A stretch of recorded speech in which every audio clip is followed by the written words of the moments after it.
Assalamualaikum warahmatullahi wabarakatuh. Perkenalkan Telur Amalia dengan NIM H0512211037 akan mempresentasikan seminar statistika satu saya dengan judul Pengkelasan Faktor-Faktor Risiko Penyakit Jantung di Indonesia menggunakan Gaussian Visual Regression Model dengan algoritma Expectation Maximization.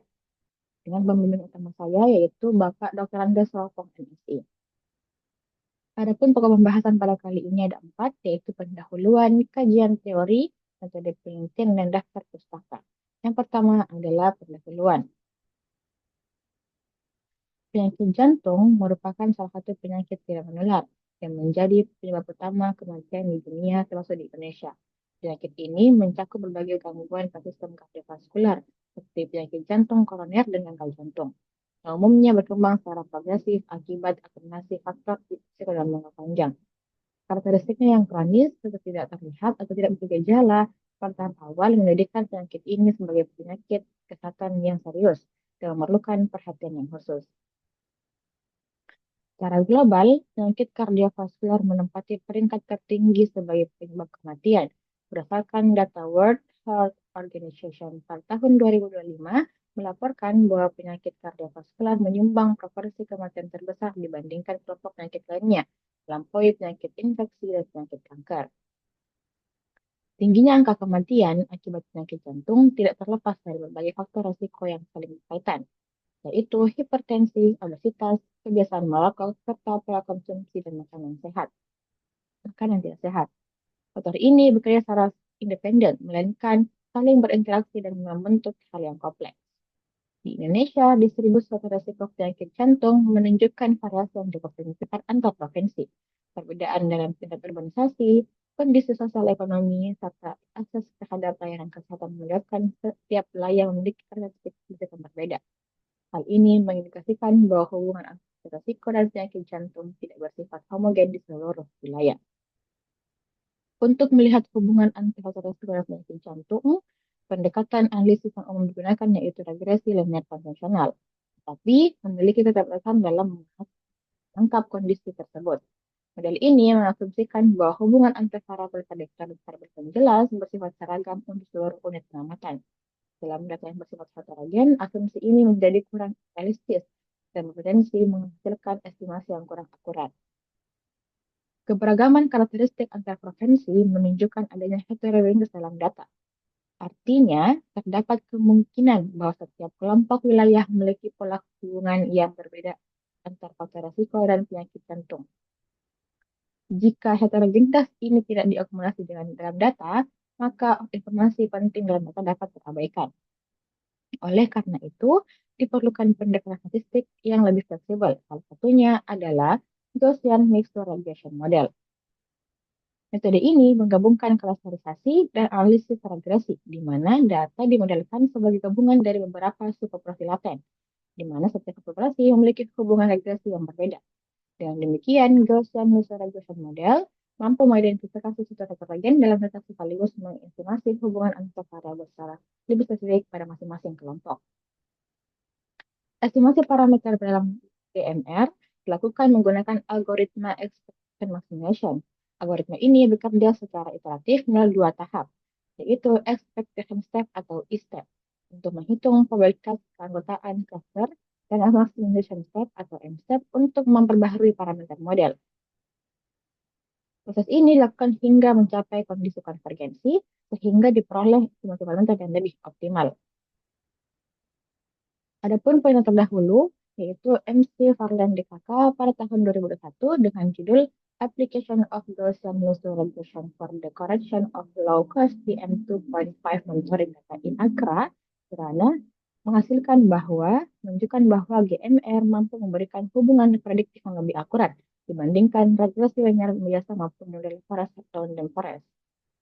Ada juga yaitu Shimizu dan Kaneko pada tahun 2020, Direct Inference Analysis based on Gaussian Mixed Regression for Multiple Objective Variable in Material Design menghasilkan bahwa GMR mampu memberikan performa prediksi yang lebih baik dibandingkan metode regresi linear serta metode non-linear seperti support vector regression. Dan yang ketiga adalah Rothfield pada tahun 2020, GMR dalam kasus track fitting pada eksperimen fisika energi tinggi dengan memodelkan error mengukur menggunakan GMM, hasil penelitian menunjukkan bahwa GMR mampu memberikan tingkat presisi yang lebih tinggi dibandingkan regresi linear berbobot atau WLS, terutama ketika distribusi error bersifat tidak homogen. Ini adalah barusan masalah. Pada penelitian ini ada dua barusan masalah, yaitu yang pertama adalah peneliti ini menggunakan data agregat tingkat provinsi di Indonesia pada periode tertentu, yaitu tahun 2023. Sehingga hasil analisis hanya menggambarkan kondisi pada tahun kajian yang tidak membahas dinamika perubahan dari waktu ke waktu. Yang kedua adalah variabel yang dikaji terbatas pada satu variabel target berupa prevalensi jumlah kasus penyakit kardiovaskular per provinsi serta sejumlah variabel penjelas yang mempresentasikan faktor resiko metabolik dan berlaku sesuai ketersediaan data resmi. Selanjutnya adalah tujuan penelitian ada tiga. Yang pertama adalah menganalisis variasi angka kematian dan faktor resiko kesehatan antar provinsi di Indonesia berdasarkan data agregat yang tersedia. Yang kedua, membangun dan menerapkan GMM dan GMR untuk memodelkan heterogenitas hubungan antara faktor resiko, kesehatan, dan jumlah kematian sebagai faktor campuran beberapa modal regulasi. Yang ketiga adalah mengidentifikasi dan menginterpretasikan segmen provinsi yang memiliki pola hubungan faktor resiko kematian yang berbeda sebagai dasar penyusunan rekomendasi kebijakan pengendalian resiko kesehatan berbasis wilayah. Selanjutnya adalah manfaat penelitian. Yang pertama, menambah wawasan dalam mengembangkan dan menerapkan metode GMM dan GMR para analisis data kesehatan agregat, khususnya untuk mengungkap heterogenitas faktor amati antar wilayah. Yang kedua, yaitu menyediakan informasi segmentasi provinsi berdasarkan pola hubungan faktor risiko kematian yang dapat dimanfaatkan sebagai masukan dalam perumusan prioritas intervensi dan perencanaan program kesehatan yang lebih tepat sasaran. Yang ketiga itu menjadi referensi bagi peneliti dan pemangku kebijakan yang ingin mengembangkan kajian lanjutan di sistem pendukung keputusan berbasis data untuk mendukung upaya penurunan kematian akibat penyakit ini tidak menular di Indonesia. Ini adalah alasan teori ada 6 yang digunakan pada penelitian ini. Yang pertama adalah analisis regresi linear berbobot, Gaussian mixture model, Gaussian mixture regression model atau GMR.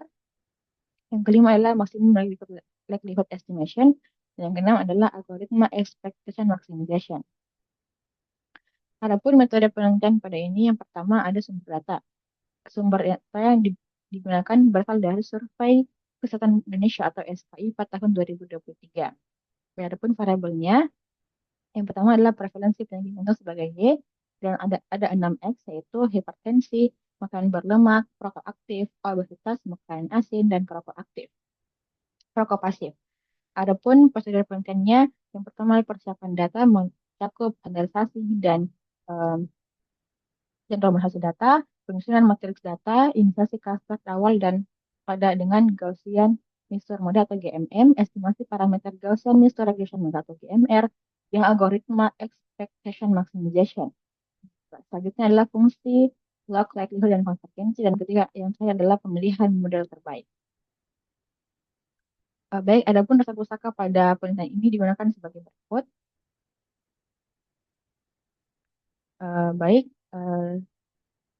cukup untuk presentasi pada seminar hari satu saya. Terima kasih. Assalamualaikum warahmatullahi wabarakatuh.